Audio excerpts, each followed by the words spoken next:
बांग्लादेशी घुसपैठियों को देश निकाला, सैकड़ों बांग्लादेशियों पर तगड़ा वार। बांग्लादेशी घुसपैठियों को अब खदेड़ा जा रहा है। बांग्लादेशी घुसपैठियों को देश से निकाला जा रहा है क्योंकि देश को खतरा पैदा करने वाले घुसपैठियों की तादाद दिन पर दिन बढ़ती जा रही है और खासकर दिल्ली जैसी राजधानी में। पहले केंद्र में बीजेपी की सरकार तो थी लेकिन दिल्ली में नहीं थी। पिछली सरकारें ऐसे लोगों को संरक्षण देती रही, लेकिन अब इन घुसपैठियों को चुन चुनकर दिल्ली और देश से निकाला जा रहा है। नमस्कार, कैपिटल टीवी देख रहे हैं आप, मैं हूं आपके साथ हर्ष भारद्वाज। राजधानी दिल्ली में अवैध रूप से रह रहे विदेशी नागरिकों के खिलाफ अभियान जारी है। इस अभियान के तहत साउथ डिस्ट्रिक्ट की एंटी ऑटो थेफ्ट स्क्वाड यानी AATS ने हौज खास इलाके में छापा मारकर 18 से ज्यादा अवैध बांग्लादेशी नागरिकों को गिरफ्तार किया है। पकड़े गए लोगों में 5 पुरुष, 7 महिलाएं और 6 बच्चे शामिल हैं। कई सालों से झुग्गियों में रह रहे थे बांग्लादेशी घुसपैठिए। एडिशनल DCP सुमित झा के मुताबिक ये लोग पिछले कई सालों से बिना किसी वैध दस्तावेज के दिल्ली में रह रहे थे। ये लोग पंचशील फ्लाईओवर इलाके की झुग्गियों में रहते थे और कबाड़ बीनने का काम करते थे। साथ ही साथ दिहाड़ी मजदूरी जैसे छोटे मोटे काम करके अपनी आजीविका चला रहे थे। फर्जी दस्तावेजों के सहारे की भारत में घुसपैठ। पूछताछ में पता चला कि सभी बांग्लादेशी नागरिकों ने अवैध रास्तों से भारत में प्रवेश किया और फर्जी पहचान पत्र बनवाकर यहां रह रहे थे।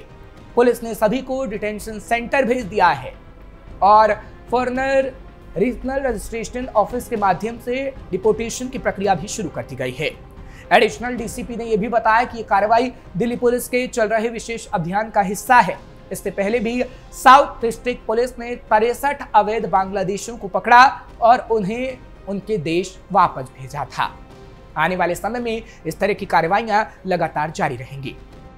बांग्लादेशी घुसपैठिए खुद की पहचान छुपाने में माहिर। बांग्लादेशी घुसपैठिए खुद की पहचान छुपाने के लिए पता पूछने पर कहते हैं कि वो बंगाल के हैं। बंगाल में कहां रहते हैं, इस पर जवाब देने के बजाय ऐसे लोग सीधे तौर पर मौन साध लेते हैं। खास बात यह है कि इन मामलों में घुसपैठियों की जुबान एक है। मतलब ये कि आप चाहे बंगाल चले जाएं या फिर दिल्ली चले जाएं या झारखंड, जितने अवैध तरीके से लोग रह रहे हैं, कहा जाता है कि वो बांग्लादेशी हैं। जानकार बताते हैं कि बांग्लादेशी घुसपैठिए पहले पश्चिम बंगाल की सीमा में प्रवेश करते हैं और इसके बाद वो झारखंड, दिल्ली और अन्य इलाकों में फैल जाते हैं। फर्जी दस्तावेज तैयार करवाते हैं, उस माध्यम से फैलते हैं। इसके लिए एक संगठित गिरोह भी काम करता है। यहाँ से अवैध और फर्जी दस्तावेजों के जरिए वैध नागरिकता के दस्तावेज तैयार कराने के बाद ये अलग अलग हिस्सों में बढ़ जाते हैं, यानी अलग अलग इलाकों, राज्यों में फैल जाते हैं। जानकारों के मुताबिक बांग्लादेशी घुसपैठिए अपनी पहचान छुपाने के लिए हर तरह का हथकंडा अपनाते हैं और सरकार और प्रशासन को भ्रम में डालकर उनकी आंखों में धूल झोंककर कई इलाकों में बस जाते हैं और खासतौर पर ये सीमावर्ती इलाकों में बसते हैं। केंद्रीय गृह मंत्रालय की सख्ती के बाद बड़ी कार्रवाई। बांग्लादेशी घुसपैठियां अपनी पहचान छुपाने के लिए सरकारी और गैर सरकारी दस्तावेजों का भी खूब इस्तेमाल करते हैं। बहरहाल भारत की ओर से पाकिस्तान में स्थित आतंकी संगठनों के ठिकानों पर हुई हालिया सैन्य कार्रवाई के बाद केंद्रीय गृह मंत्रालय ने सख्ती बरतते हुए घुसपैठ के मामले में कड़ा SOP जारी किया था, जिसके बाद ये कार्रवाई शुरू की गई थी। SOP के निर्देशों के बाद बांग्लादेशी घुसपैठियों के अलावा म्यांमार के रोहिंग्या को चिन्हित कर इन्हें वापस भेजा जा रहा है, जिसके बाद बांग्लादेशी बेंगलुरु, दिल्ली, UP, महाराष्ट्र, पश्चिम बंगाल, असम, कर्नाटक और देश के कई राज्यों से पकड़े जा चुके हैं, जिन्होंने भारत में हिंदू नामों के लिबास में खुद को छिपा रखा था। दिल्ली में आए दिन बांग्लादेशी पकड़े जा रहे हैं। देश के कई हिस्से ऐसे हैं जहां अवैध बांग्लादेशी घुसपैठियों के कारण इलाके की डेमोग्राफी तक बदल गई है। आपराधिक वारदात में भी बांग्लादेशी और रोहिंग्या के शामिल होने की खबरें आती रही हैं। बांग्लादेशियों से रहा अवैध झुग्गियों का कनेक्शन। रिपोर्ट के मुताबिक कश्मीर से कन्याकुमारी के बीच देश के करीब 17 राज्यों में करीब 2 करोड़ बांग्लादेशी अवैध रूप से रह रहे हैं। इस बारे में पहला आधिकारिक आंकड़ा संसद में 2007 में आया था।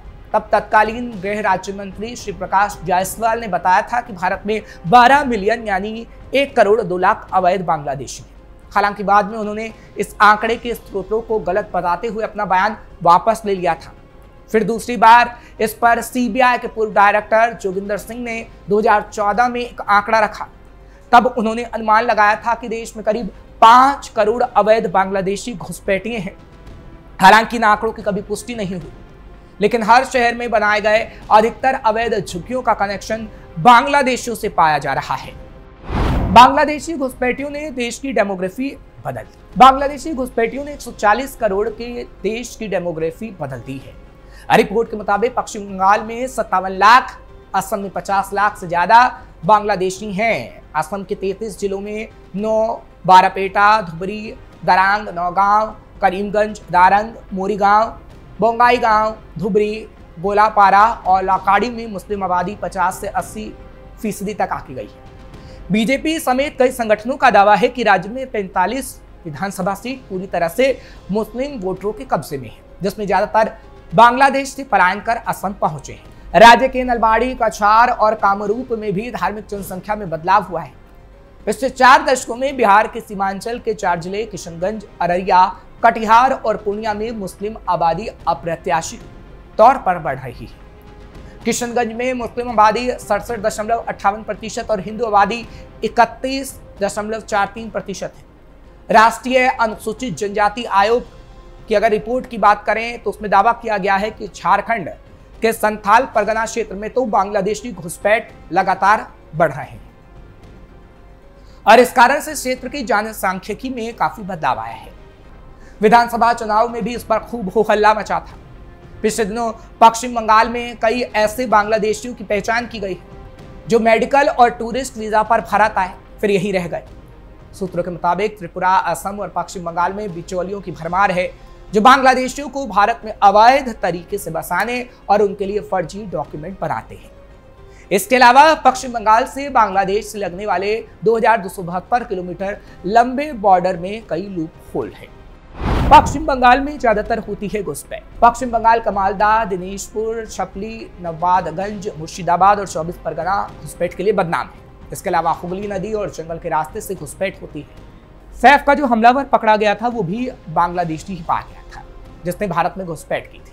उसने फर्जी पहचान पत्र के जरिए मोबाइल फोन सिम भी हासिल किया था। 22 जनवरी को हरियाणा के रेवाड़ी में 15 बांग्लादेशी पकड़े गए जो 15 साल पहले भारत आए थे। फरवरी 2024 में आगरा से 40 बांग्लादेशी घुसपैठियों को पकड़ा गया। बांग्लादेश से भारत में घुसपैठ कराने वाले एजेंट बॉर्डर से लेकर देश के सभी शहरों में फैले हुए हैं। रिपोर्ट के मुताबिक बॉर्डर क्रॉस कराने वाले एजेंट हर घुसपैठिए से 4 से 15 हजार रुपए वसूलते हैं, फिर उन्हें नकली दस्तावेज और नौकरी के लिए अलग अलग जगह भेज देते हैं। मुंबई पुलिस ने एक रैकेट का पिछले दिनों इस मामले में खुलासा भी किया था, जिसमें पता चला था कि एजेंटों ने घुसपैठ से लेकर नौकरी दिलाने तक के रेट तय कर रखे हैं। साउथ दिल्ली के संगम विहार में हुए एक मर्डर केस में जांच में पता चला था कि मरने वाला सेंटो शेख पैसे लेकर बांग्लादेशियों का फर्जी आधार कार्ड बनवाता था। दिल्ली पुलिस ने इस सिंडिकेट की सरगना मुन्नी देवी को भी पकड़ा था। आधार कार्ड बनने के बाद घुसपैठियों के लिए नौकरी, फोन, सिम लेना आसान हो जाता है।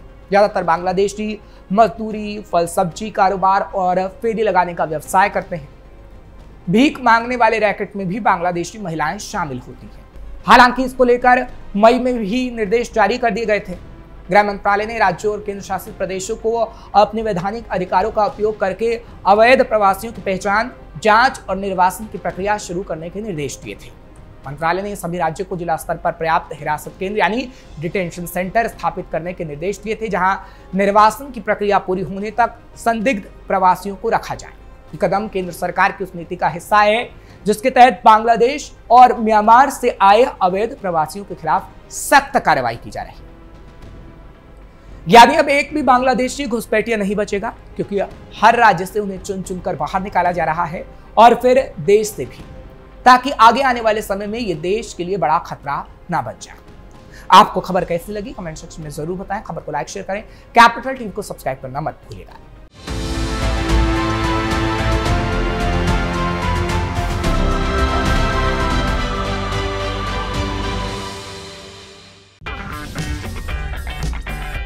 अगर आपको हमारा वीडियो पसंद आया हो तो इसे लाइक करें, हमारे चैनल को सब्सक्राइब करें और हाँ, बेल आइकन दबाना ना भूलें ताकि आप तक हमारे वीडियो की नोटिफिकेशन पहुंचती रहे।